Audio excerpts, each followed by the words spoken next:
keterangan yang tadi benar semua, Pak? Tidak, saya tidak ikutan geng apa-apa. Apakah Anda memperkosa? Tidak, sama sekali. Ini adalah fitnah. Ini adalah fitnah.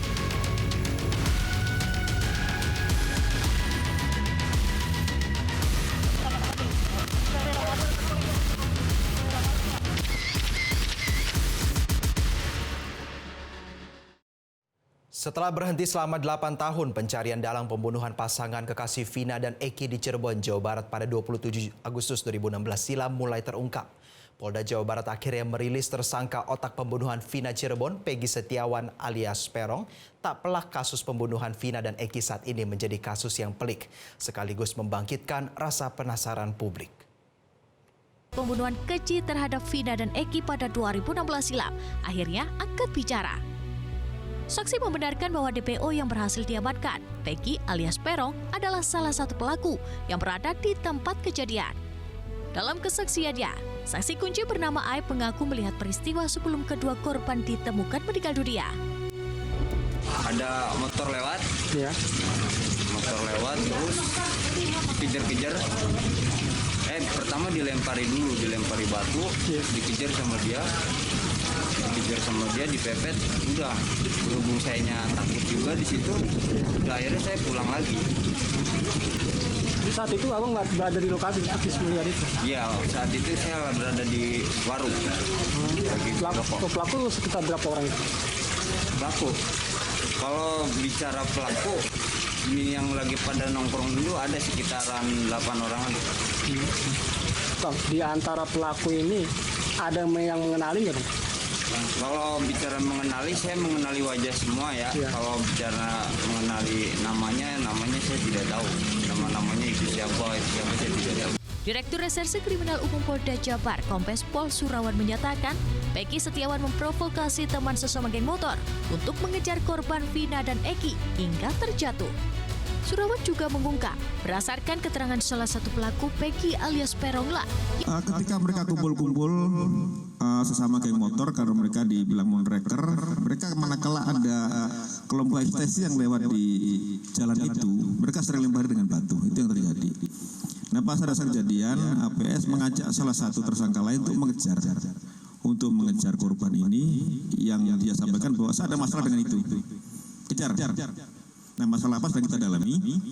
Kemudian dikejar berdua sampai dengan di jembatan layang, dipukul korban sampai dengan jatuh. Kemudian dibawa korban ini satu motor dengan satu tersangka lain dan jadi satu motor berempat. Yang korban Eki taruh depan, didudukkan depan joki, kemudian joki di belakangnya ada korban yang wanita, Vina, kemudian di belakang lagi adalah PS. Di situ dibawa ke kebun kosong, baru yang lainnya rame-rame mengikuti mereka. Jadi yang menurut keterangan salah satu pelaku juga bahwa yang melakukan persetubuhan terhadap Vina yang masih di bawah umur pada saat itu sudah dalam kondisi pingsan. Yang melakukan persetubuhan pertama adalah. Selain itu, Polda Jawa Barat juga memastikan bahwa hingga saat ini total tersangka berjumlah 9 orang bukan 11 orang, seperti informasi yang selama ini beredar. Sehingga DPO hanya satu orang, yakni Peggy alias Peron. Bukan 11 tapi 9. Sehingga DPO hanya satu. Untuk itulah kami selama ini meyakinkan bahwa 5 keterangan berbeda dari tersangka itu ada yang menerangkan 3. Ada lagi menerangkan 3 dengan nama berbeda.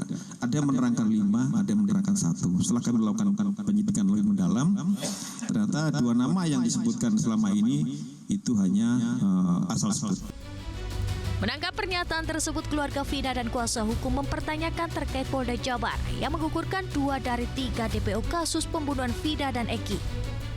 Keluarga Vina menyatakan adanya kebingungan dan ketidakpastian setelah Polda Jabar menyebut bahwa DPO dalam kasus ini hanya berjumlah 1 orang bukan 3, seperti yang sebelumnya diberitahukan kepada keluarga. Padahal pihak keluarga mengetahui adanya 3 DPO dari berkas berita acara pemeriksaan yang diberikan sebelumnya. Keluarga berharap adanya penegakan hukum yang adil dan transparan. Kalau dari pihak keluarga sendiri tahu yang dari BAP ya Mas ya, yang di BAP itu kan ada nama-nama selain Egi itu kan ada nama-nama lain Mas. Makanya waktu itu kan ditetapkan 3 DPO kan. Jadi ya keluarga hanya tahunya 3 DPO. Tapi sekarang Polda bilang hanya 1 DPO. Mungkin nanti saya akan mempertanyakan. Dalam BAP itu kan sudah jelas peranan masing-masing dari 2 orang itu juga. Kenapa harus dihilangkan? Begitu.